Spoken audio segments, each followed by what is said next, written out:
नमस्कार, मैं प्राध्यापक पी.एस. कांबळे, असिस्टेंट प्रोफेसर, दूर शिक्षा केंद्र, शिवाजी विश्वविद्यालय, कोल्हापुर। आज हम BA भाग 2 ऐच्छिक हिंदी पेपर 4 सत्र 3 इकाई 3 आधुनिक हिंदी कविता में से ये तो शर्म की बात है, इस कविता पर चर्चा करेंगे, इसके आशय पर चर्चा करेंगे। तो ये जो कविता है सुशीला टागोर द्वारा लिखित कविता है। ये तो शर्म की बात है, दलित समाज को दृष्टि में रखकर लिखी गई है। ये जो कविता है ये तो शर्म की बात है, दलित समाज को दृष्टि में रखकर लिखी गई कविता है। ये कविता ये तुम भी जानो, यह तुम भी जानो काव्य संग्रह में संकलित है। प्रस्तुत कविता में दलित और दलित नारी दोनों चिंतन के केंद्र में है। इस कविता में दलित पुरुष और दलित नारी दोनों ही चिंतन के क्षेत्र में है, केंद्र में। हमारे भारतीय समाज में पुरुषों को प्रथम स्थान और स्त्रियों को द्वितीय स्थान दिया जाता है।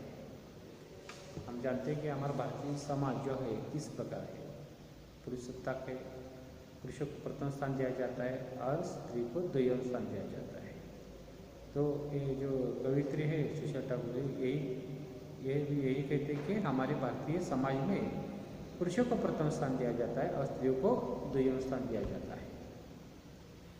पुरुषों का कर्तव्य है कि वे अपने घरों और संसारों को मजबूत बनाए, तो प्रथम स्थान दिया जाता है। पुरुषों का कर्तव्य हो जाता है कि वो अपने घरों और संसार को मजबूत बनाए। पर दलित समाज के पुरुषों की स्थिति अलग है।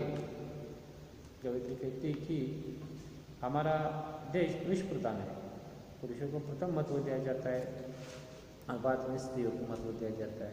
इसलिए पुरुषों का कर्तव्य है, वो जिम्मेदारी है कि वो अपने घरों और संसार को मजबूत बनाए। परंतु कवित्री कहते हैं कि दलित समाज की जो पुरुषों की स्थिति है वो अलग है। वे परंपरानुसार आलस्य, अशिक्षा, अंधश्रद्धा और गुलामी के वातावरण में जी रहे हैं। दलित समाज के लोग हैं तो किस तरह से जी रहे हैं? कवित्री कहती है आलस, अशिक्षा, अंधश्रद्धा और गुलामी के वातावरण में वो सभी जी रहे हैं। तो दलितों की स्थिति में सुधार संभव नहीं है। ऐसे पुरुषों की जो मानसिकता है इस तरह से जी रहे। पुरुषों का कर्तव्य होता है कि वो घर को संभाले, घर को उभारे, और दलित समाज के पुरुष है वो आलस्य, अशिक्षा, अंधश्रद्धा, गुलामी के वातावरण में जीते हैं। तो ऐसी स्थिति में दलितों की में सुधार हो, ऐसी स्थिति नहीं है, संभव नहीं है। जबकि पुरुष कुछ अलग काम करेंगे तो सुधार संभव है। कविता कहती है कि दलित समाज के पुरुष कुछ अलग काम करे तो ये सुधार विकास संभव है। कवित्री दलित पुरुषों को कोसते हुए लिखती है। इस कविता में दलित पुरुषों को कोसते हुए कवित्री सुशीला टागोर जी लिखती है, डूबे रहे कर्ज में, डूबे रहे कर्ज में, पसीने की कमाई देते रहे ब्याज में। डूबे रहे कर्ज में, पसीने की कमाई देते रहे ब्याज में, चलता रहे पीढ़ी दर पीढ़ी कर्ज। इस स्थिति को कोसते हुए सुशीला टागोर जी कहते हैं, डूबे रहे कर्ज में, पसीने की कमाई देते रहे ब्याज में, चलता रहे पीढ़ी दर पीढ़ी कर्ज। दलित समाज के लोग जन्मदिन, सगाई, ब्याह आदि त्योहार पर कर्ज लेकर खर्च करते हैं। दलित समाज के जो लोग हैं, पुरुष है या उनके परिवार है, क्या करते हैं? तो जन्मदिन हो किसी का, सगाई ब्याह हो, त्योहार हो, तो करने के लिए वो कर्ज लेते हैं और कर्ज लेकर ही खर्च करते हैं। इस कारण उनके रहन सहन, घर परिवार गरीबी से दूर नहीं हो पाते। कर्ज लेने के कारण, ये त्यौहार मनाने के कारण, सगाई हो, जन्मदिन हो, इसके रहन सहन के कारण घर की जो परिवार की गरीबी है उसे दूर नहीं है, ऐसी ही रहती है। इनके मकान झोपड़ियों जैसे ही है। दलित समाज के जो मकान होते हैं वो किस प्रकार है? झोपड़ियों जैसे है। ये पुरुष पुरानी पीढ़ी दर पीढ़ी से आए रोजगारों को ये अपनाते हैं।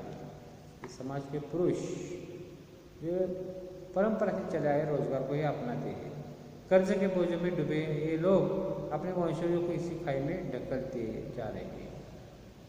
आप वो खुद की कर्ज में डूबे हैं, आने वाली पीढ़ी को भी यानी वंशजों को भी कर्ज में ढकलते जा रहे हैं, ऐसी कविता कहती है। कविता कहते हैं इन्हें शर्म क्यों नहीं आती, इसलिए कविता कहती है कि इन्हें शर्म क्यों नहीं आती।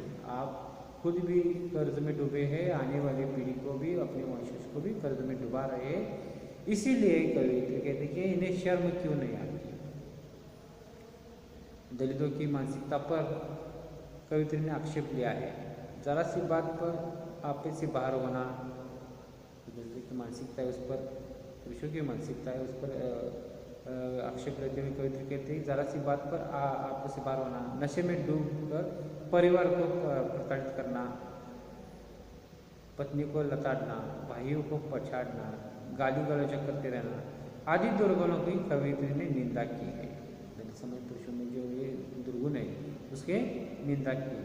यही तो बुरी बातें हैं जो दलित समाज को अन्य समाज से दूर करती है।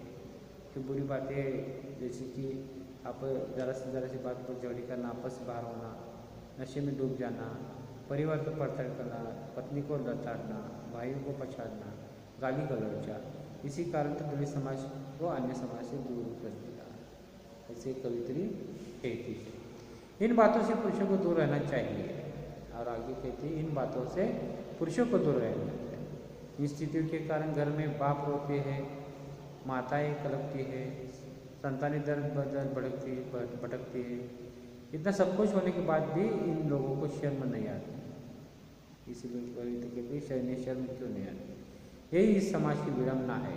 कवित्री स्थितियों में भाव विभोर हो जाती है। जब पुरुष घर के नशे में धुत होते हैं, परिवार को प्रताड़ते हैं, पत्नियों को गाली गलौज करते हैं, भाइयों से झगड़ते हैं और गाली गलौज के कारण अन्य समाज ने भी उन्हें दूर रखा है, ऐसे में उनके घर माँ बाप होते हैं, संतानें भटकती रहती है। सब कुछ होते हुए देखकर भी उन्हें शर्म क्यों नहीं आती, सुधार टीके में ऐसी कविता कहती है, भाव विवल हो जाती है। कवित्री दलित पुरुषों की खिल्ली उड़ाते हुए कहती है अपनी माँ बहनों की ओर देखो, माँ बहनें गुलामी करें, कठोर श्रम के बदले पाए घुटन और उतरन, सदा सिर झुकाए रहेंगे। कभी पुरुषों को कहती है कि अपनी माँ बहन को देखो कि वो माँ बहन गुलामी कर रही है, कठोर श्रम करने के बदले क्या मिलता है उन्हें, झूठन यानी किसी का खाया हुआ झूठ और उतरे हुए कपड़े या पुराने फटे कपड़े, सदा सिर झुकाए रहना उनके नसीब में आता है। इस स्थिति के कारण आप ही है कहना कवित्री चाहती है। इस प्रकार गुलामी के परिवेश में दलित वर्ग की माँ बहनों को सदा सिर नीचे झुकाकर काम करना पड़ता है। यही उनकी दशा पुरुषों की अमानवीय प्रवृत्ति के कारण हुई है। इसलिए कई बार कविता ने प्रश्न किया है कि तुम्हें शर्म क्यों नहीं आती। शर्मसार होने की बात कहते हुए दलित पुरुषों को कविता ने उनमें होने वाले साहस और संघर्ष के महत्व को भी निरूपित किया है। क्यों लोग तुम्हें छोटा माने, साहस और संघर्ष को प्रेरित करने के लिए कवित्री कहती है कि क्यों लोग तुम्हें छोटा माने, गलतियां भी पहचानिए, साहस है, संघर्ष है, फिर भी उन्नति नहीं, सम्मान नहीं। इस तरह दलित वर्ग की उन्नति के लिए दलित पुरुषों की कारणीभूत होने की बात कवित्री ने की है।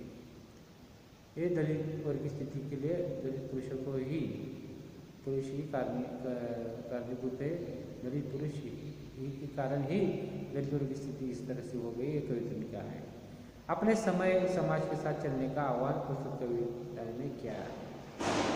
प्रस्तुत कविता के माध्यम से कविता ने संदेश दिया है कि शर्म की बातों को छोड़कर गौरव की बातों को अपनाएं।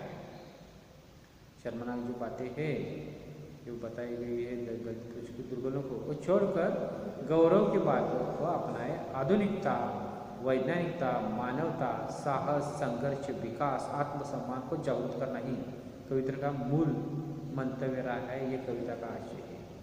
इस कविता के माध्यम से कविता क्या करना चाहती है, कवित्री का संदेश ये है कि शर्म की बातों को छोड़कर, इस कवित्री ने जो सुशील ठाकुर है जो कविता लिखी है तो शर्म की बात है, वो संदेश देना चाहते हैं कि शर्म की बातों को छोड़कर गौरव की बातों अपनाए।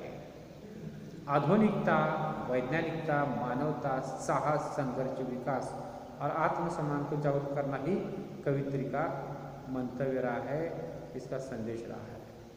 इस प्रकार जो कवि है तो शर्म की बातें कविता का जो मूल संदेश है, सारांश है, मंतव्य है, आशय है, इस पर हमने चर्चा की। तो इसके साथ धन्यवाद।